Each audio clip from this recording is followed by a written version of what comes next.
The moment my daughter-in-law rose from her chair and announced she was taking charge of this family, my son couldn't even look at me.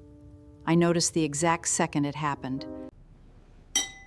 I want to say something before we eat. This Christmas is different.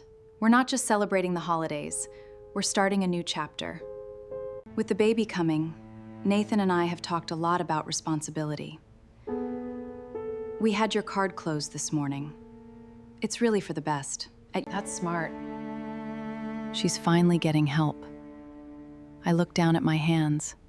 Steady. That surprised even me. Every joint protesting, but my spine stripped my son, the boy who once promised me he'd always take care of me. You really have no idea, do you? No idea about what? I didn't answer her, because to understand what that question meant, and a decision I made, the night I became a widow. 38 years before that Christmas table, I wasn't sitting anywhere polished. I was standing in a hospital corridor on the east side of Cleveland, listening to a doctor tell me my husband wasn't coming home. His name was Walter Hale. He worked the night shift. It was a job nobody thanks you for. A press malfunction that night. I was 7 months pregnant. I remember walking out into the snow because I'd left it in the room where his body still lay. I remember thinking that if I stopped walking, I might never start again. So I didn't stop. Block after block, until my legs gave out and I sat down on a frozen bench, hands pressed to my stomach. I don't know how, but I'm gonna keep you alive. 2 weeks later came the bills, medical costs, funeral costs. A letter Warren co-signed a small equipment loan. I was 29, no degree, no savings, no parents left to call. What I had was Walter's old toolbox in the garage. I understood machines. Somewhere in that exhaustion, something in me went still and sharp. I stopped thinking in weeks. By time Nathan turned 3, I understood something most people never learn until it's too late. Money it comes from knowing exactly where your effort should stop and where a system should start doing the work for you. I wasn't just fixing broken machines anymore. I was about to start buying them, and something much bigger without anyone noticing. By the time Nathan started kindergarten, Cleveland was hollowing out around me.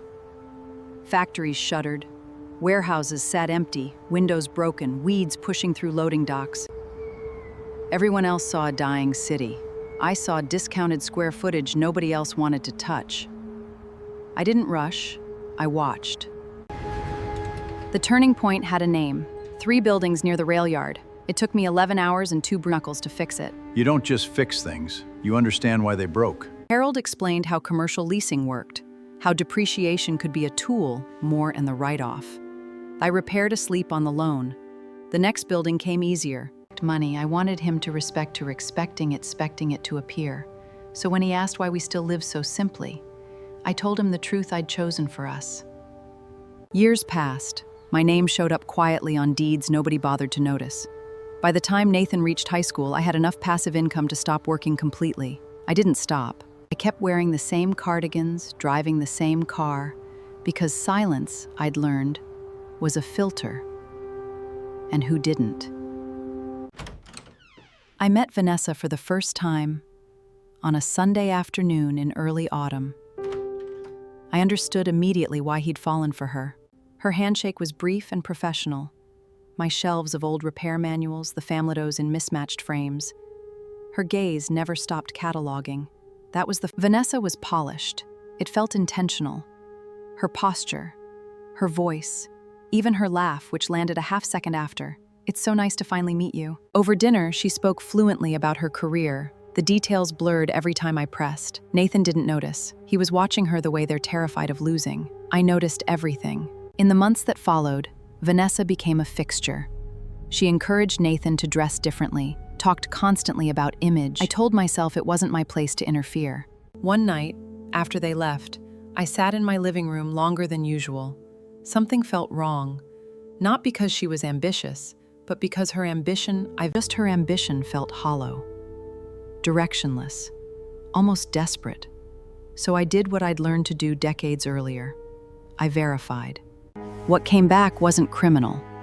It was fragile. Modest income. Siri, she wasn't cruel. And frightened people calculate. I told myself love might soften her fear. I told myself stability might quiet the hunger. I was wrong about how far that hunger would eventually reach. But I imagined the look unattecting him, but resentment. Not an obstacle standing between him and the life he wanted. So I chose silence again. The takeover didn't happen all at once. If it had, I'd have stopped it in an afternoon. But Vanessa was patient. And patience, I've learned. It began with distance. Nathan called less, Sunday visits became bi-weekly, then monthly. Vanessa's exhausted, he'd say. I told myself I understood. You feel safe here at night? This area is changing so fast. I'd watched this city change more times than she could imagine. Then the language shifted. At your age, long-term risk. He brought printed articles about scams, half highlighted. Vanessa just worries. She reads a lot. Mom, Vanessa thinks it might be smart if I helped organize your paperwork, just in case. Nothing had happened. I was healthy, independent, but the way he said it made refusing sound irresponsible. Mom, Vanessa's scared. If something happened to you and nobody had access, it could cause problems for us. That phrase told me everything I needed to know. The day my card stopped working, the cashier handed it back, declined. A quiet humiliation moved up my spine. I paid in cash and went home. That night, I felt something shift. Not anger, clarity. Vanessa was no longer hiding her intentions. She was trying to inherit control early. So I went home and opened a safe I hadn't touched in years. What was inside was about to change everything Vanessa thought she understood about power. Christmas returned like a stage already built. Nathan's house was fuller this year. More relatives, more noise. Vanessa had planned every napkin fold like a... Better for you. I thanked her and sat. Passed in fragments, laughter that never reached my end of the table. Nathan sat beside her, tense. I watched him carefully, my son, my blind spot. With the baby coming, Nathan and I have decided it's time to be proactive about FAMSLed her remaining cards this morning. It's for her protection. That's responsible. About time. Nathan, you really have no idea, do you? No idea about what? Good evening. I represent Margaret Hale. Marcus Reyes stepped inside, carrying a case worn smooth from years of use. He set the case on the table and opened it. Paper filled the space, deeds, statements, appraisals, contracts, organized with precision. The room went thick with silence. Mrs. Hale holds title to 7 commercial and industrial properties within Cuyahoga County. That's not possible. That's not possible. Monthly passive income averages approximately $280,000. This is a joke. You lied to us. I never told either of you anything at all. That's different from lying. For clarity, the leasing company Mrs. Hale controls is the parent entity that holds Whitmore Equipment Rentals. Your employer of the last 6 years. Mom, I've worked there since I was 24. I own the parent of the company you work for. Your manager doesn't know. You earned every promotion on your own file, not mine, because I wanted you to become without my hand shaping it. Current combined valuation, as of last quarter, exceeds $8 million. Nathan stared at the page. His hands started to shake. Vanessa moved first, not toward me, but toward Nathan, gripping his arm like she was staking a claim to territory. This isn't what it looks like. She company from you for years. How is that not control? You canceled my mother's card. You made decisions about her life without asking her a single question. I was protecting our family, our baby. Protection doesn't require by stripping away a person's dignity. So what now? You win. You get him back, you get everything. You let us struggle. You watched us drown in debt while you An sat— opportunity. For the record, the recent account closures without legal authority. And in that silence, Vanessa said nothing! the power she believed she'd claimed had never once belonged to her. And in that silence, everyone finally understood. If you walk out that door tonight, I'll fight for the house, Forever handle it properly. through Marcus, if that's what it takes. Through Marcus, if that's what it takes. The family dispersed quietly. I didn't someone I don't recognize. You saw what you wanted to believe. That makes you human. What happens now? Now you find out who you are when comfort disappears. The weeks that followed were quiet, heavy in a different way, the day my grandson was born. When my grandson arrived, everything shifted again.